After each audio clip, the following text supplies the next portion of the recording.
Hi students, இன்னைக்கு நம்ம என்ன பார்க்குறோம்னா JEC PT2 க்கான மெக்கானிக்கல் சிலபஸ்ல மெட்டீரியல் சயின்ஸோட பார்ட் 2 தான் பார்க்க போறோம். லாஸ்ட் கிளாஸ்ல நான் கண்டென்ட் பிளஸ் 20 MCQ கொண்டு வந்திருந்தேன். MCQ நீங்க யாருமே எனக்கு ஆன்சர் பண்ணாதனால நான் MCQ இனிமேல் கொண்டு வர மாட்டேன். ஸோ கண்டென்ட் மட்டும் தான் நான் கொண்டு வர போறேன். உங்களுக்கு இன்னைக்கு என்ன டாபிக் நம்ம பார்க்க போறோம்னா ஹீட் ட்ரீட்மெண்ட், அதுக்கப்புறம் ஹீட் ப்ராசஸ் என்னென்ன இருக்கு, அனலிங், நார்மலைசிங், ஹார்டனிங் இதெல்லாம் நம்ம பார்க்க போறோம்.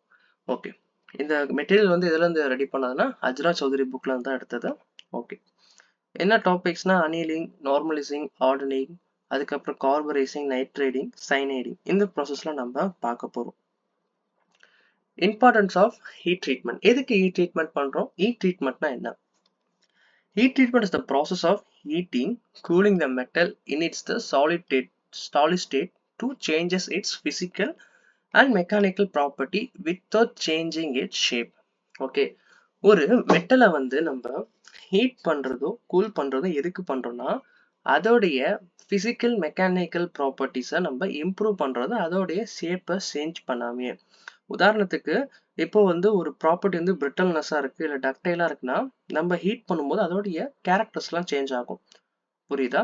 அப்போ ஒரு மெட்டலுக்கு வந்து ஹீட் ட்ரீட்மெண்ட் கொடுக்கறது எதுக்குன்னா அதோடைய மெக்கானிக்கல் ப்ராப்பர்ட்டிஸை நம்ம ஸ்ட்ராங்கன் பண்றது, ஸ்ட்ரென்தன் பண்றதுக்கு இந்த மாதிரி ப்ராசஸ் தான் நம்ம ஹீட் ட்ரீட்மெண்ட்டை நம்ம பண்றோம்.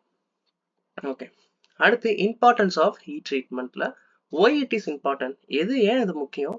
நம்மளுக்கு மிஷினபிலிட்டி இம்ப்ரூவ் ஆகும், நம்மளுக்கு ஹார்ட்னஸ் அண்ட் வியர் ரெசிஸ்டன்ஸ் அதிகமாகும், relieve internal stresses, refine grain sizes, அதுக்கப்புறம் இம்ப்ரூவ் டக்டிலிட்டி அண்ட் டஃப்னஸ், இது எல்லாமே இம்ப்ரூவ் ஆகும். இதுல இருந்து ஒரு கொஸ்டின் கண்டிப்பா கேட்டுட்டே தான் இருப்பாங்க, எதுக்கு ஹீட் ட்ரீட்மெண்ட் பண்றோன்னு. மிஷினபிலிட்டி இன்க்ரீஸ் பண்றதுக்கும், அதே மாதிரி hardness and wear resistance increase பண்றதுக்கும், இன்டர்னல் ஸ்ட்ரெஸ் வந்து ரிலீவ் பண்றதுக்கும், கிரெயின் சைஸ் வந்து ரிஃபைன் பண்றதுக்கும், அதுக்கப்புறம் டக்டிலிட்டியும் டஃப்னஸையும் இன்க்ரீஸ் பண்றதுக்கும், இம்ப்ரூவ் பண்றதுக்கும். ஓகே,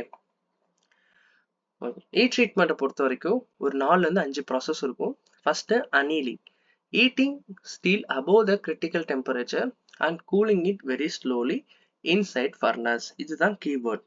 above critical temperature நம்ம ஹீட் பண்ணி கூல் பண்ணுவோம் உடனே வெரி ஸ்லோலி இன்சைட் த ஃபர்னஸ்குள்ளே இது நடக்கும்.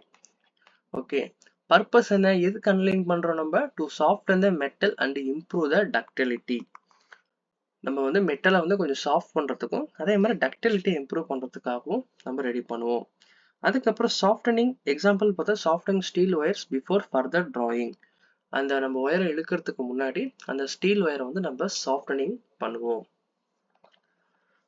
அதுக்கப்புறம் நார்மலைசேஷன் என்னன்னா இதுவும் above critical temperature cooling in still air. ஃபர்னஸ்னா அனலிங், ஸ்டில் ஏர்ல வந்து கூல் பண்ணாங்கன்னா அது நார்மலைசிங். இது எதுக்கு பண்றாங்கன்னா இன்டர்னல் ஸ்ட்ரெஸ் ரிமூவ் பண்றதுக்கும் அதே மாதிரி ரீஃபைன் கிரைன் ஸ்ட்ரக்சரை கொண்டு வரதுக்கும் தான் நார்மலைசேஷன் பண்றாங்க. நார்மலைசேஷன்னா என்ன எக்ஸாம்பிள் பார்த்தோம்னா connecting rods, the forced components like the connecting rods, அதுக்கப்புறம் வந்து பிஸ்டன் ஹெட்ஸ், இது எல்லாமே நார்மலைசேஷன் பண்ணுவாங்க. ஏன்னா அப்போதான் வந்து ரிஃபைனா இருக்கும், ஸ்ட்ரக்சர் கிரைன் எதுவும் இல்லாம நல்ல ஒரு கட்டமைப்பா இருக்கிறதுக்காக. அதுக்கப்புறம் பார்க்குறோம் ஹார்டனிங். ஹார்டனிங்கும் above critical temperature தான், followed by rapid cooling, quenching in water. வாட்டர்ல நம்ம கூல் பண்ணனா அது quenching, அதே வந்து ஏர்ல கூல் பண்ணனா நார்மலைசிங், அதே ஃபர்னஸ்ல கூல் பண்ணோம்னா அனிலிங். ஓகே, ஹார்டனிங்கோட பர்பஸ் என்ன? Increase the hardness and strength. It creates the structure call the martensite. Next கிளாஸ்ல உங்களுக்கு அயன் கார்பன் டயக்ராம் நான் சொல்லும்போது மார்டன்சைட் என்னன்னு சொல்றேன். அதே மாதிரி TTT diagram, time temperature transformation diagram பார்க்கும்போது உங்களுக்கு அது புரியும். மார்டன்சைட் வந்து எந்த ப்ராசஸ்ல உருவாகுதுன்னா ஹார்டனிங் ப்ராசஸ்ல உருவாகுது.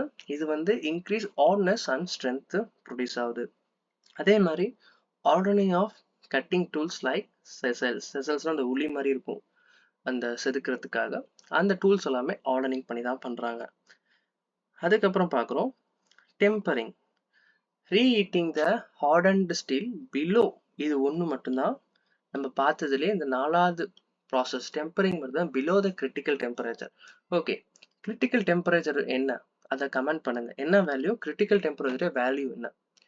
ஓகே, இதெல்லாம் கேட்குற கொஸ்டின் தான், உங்களுக்கு ஆன்சர் கண்டிப்பாக தெரியும். ஆன்சர் கமெண்ட் பண்ணுங்க அதுக்கு. ரீஹீட்டிங் த ஹார்டன் ஸ்டீல் கிரிட்டிக்கல் டெம்பரேச்சரை கம்மியான ஹீட்டில் நம்ம இது பண்ணுறது தான் டெம்பரிங். அதுக்கப்புறம் நம்ம கூல் பண்ணுவோம். இது வந்து எதுக்கு பண்ணுறோம்? டெம்பரிங்கை பொறுத்த வரைக்கும் பிரிட்டில்னஸை கம்மி பண்ணவும் டஃப்னஸை இன்க்ரீஸ் பண்ணவும். ஹார்டனிங் எதுக்கு பண்ணுறோம்? ஹார்ட்னஸையும் டஃப்னஸையும் இன்க்ரீஸ் பண்ண. அனலிங் எதுக்கு பண்ணுறோம்? Annealing from the material improve ductility. ஏரில் பண்ணுறது நார்மலைசேஷன். அதுக்கப்புறம் குவென்ச்சிங் நம்ம வாட்டரில் பண்ணுவோம். டெம்பரிங் வந்து அதுவும் கூல் தான் பண்ணுவோம், but below the critical temperature. டெம்பரிங்கோட பர்பஸ் என்ன? பிரிட்டில்னஸ் கம்மி பண்ணி டஃப்னஸை இன்க்ரீஸ் பண்ணுறது.